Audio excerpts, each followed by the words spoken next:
मन को कैसे कंट्रोल करें? जानें।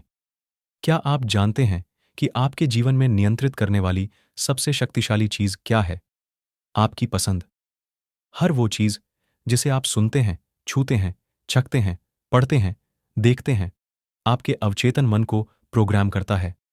कुछ नकारात्मक चीजें जो आपके मन में एक स्थान बना लेती हैं और आप ठीक वैसे ही अपनी जिंदगी में पूरा करना चाहते हैं।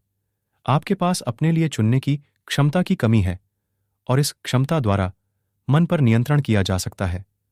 मनोविज्ञान कहता है, मन पर नियंत्रण, संयम रखना आपके विकास के लिए बहुत जरूरी होता है। आप अब भी कुछ करना चाहते हैं, कुछ बना चाहते हैं, कुछ बड़ा करना चाहते हैं तो जरूरी है आपका माइंड आपके कंट्रोल में रहे ना कि वह आपको कंट्रोल करें। आजकल 90% लोगों का दिमाग उनको कंट्रोल कर रहा है ना कि आप अपने माइंड को। यही वजह है कि आप दूसरों से हटकर कुछ नया नहीं कर पाते। जो सोचते हैं वैसा करने में नाकाम हो जाते हैं।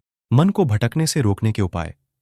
हमारे नियंत्रण में कितनी चीजें हैं, ठीक उसी तरह हमारे नियंत्रण में हमारी इच्छाएं भी हैं। और जब हमारे पास कई क्षेत्रों में नियंत्रण नहीं होता है तो हम अक्सर उस तथ्य को एक जुनून के साथ स्वीकार करते हैं। बुरी आदतें, विफलता का डर, ध्यान में कमी, टाल मटोल और लगभग हर दूसरी चीज जो आपको समझदारी से जीने और आपके जीवन के उद्देश्य को खोजने से रोक रही है, त्याग करें। हालांकि मन पर नियंत्रण एक अप्रिय तथ्य हो सकता है, लेकिन यह बुरा नहीं है, क्योंकि मनुष्य की यह स्वाभाविक क्रिया है कि एक इच्छा पूरी होती ही दूसरी इच्छा पनपने लगती है। किसी चीज, वस्तु को पाने की लालसा सतत चलती रहती है। इसलिए नियंत्रण चाहने वाले मनुष्य के रूप में हम ऐसी किसी भी चीज का सहारा लेंगे जो स्वयं को लाभ देती है। हम जिन जीवों के साथ हैं उनके जीवित रहने, मरने और विकसित होने के आधार पर जो हमें सबसे अधिक नियंत्रण देता वह है हमारी इच्छाएं। नियंत्रण हमारे जीवन, आत्म छवि और आत्मसम्मान के लिए महत्वपूर्ण है। लेकिन कई मामलों में नियंत्रण एक भ्रम है। लोग मन के नियंत्रण के बारे में सोचते हैं क्योंकि वे इस विश्वास के तहत जीते हैं कि एक हमारी इच्छा स्वतंत्र इच्छा है। वे यह सोचकर रह जाते हैं कि उनके पास नियंत्रण नहीं है। फिर भी सच्चाई यह है कि हमारा इस पर पूर्ण नियंत्रण रहा है। लेकिन हम अपनी इच्छाओं को पूरी तरह मार नहीं सकते। जीने के लिए आवश्यक आवश्यकताओं को तो पूरा करना ही होगा। हमारा मन मुख्य रूप से दो भागों में बंटा होता है। पहला चेतन मन और दूसरा अवचेतन मन। चेतन मन हमारे उन फैसलों के लिए जिम्मेदार होता है कि अगर रात को दौड़ने के लिए कह दिया जाए आपको, तो क्या आप दौड़ने जाओगे? नहीं, क्योंकि आपका चेतन मन यह बताएगा कि रात सोने के लिए होता है, दौड़ने के लिए नहीं। इसलिए आप नहीं जाएंगे।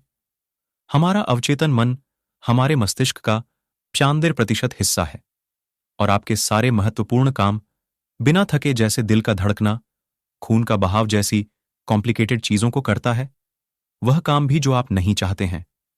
और कभी यह शक्तिशाली दिमाग कुछ ऐसे काम भी करता है जो आपकी समझ से परे हो। हमारे सोल का हमारे साइकी में बहुत बड़ा हाथ होता है। चेतन मन को केवल उन चीजों के लिए आकर्षित करने के लिए पुनः प्रोग्राम करें जो आप अपने जीवन में चाहते हैं, जिसकी आवश्यकता है। इसके लिए चेतन मन से अभ्यास करें।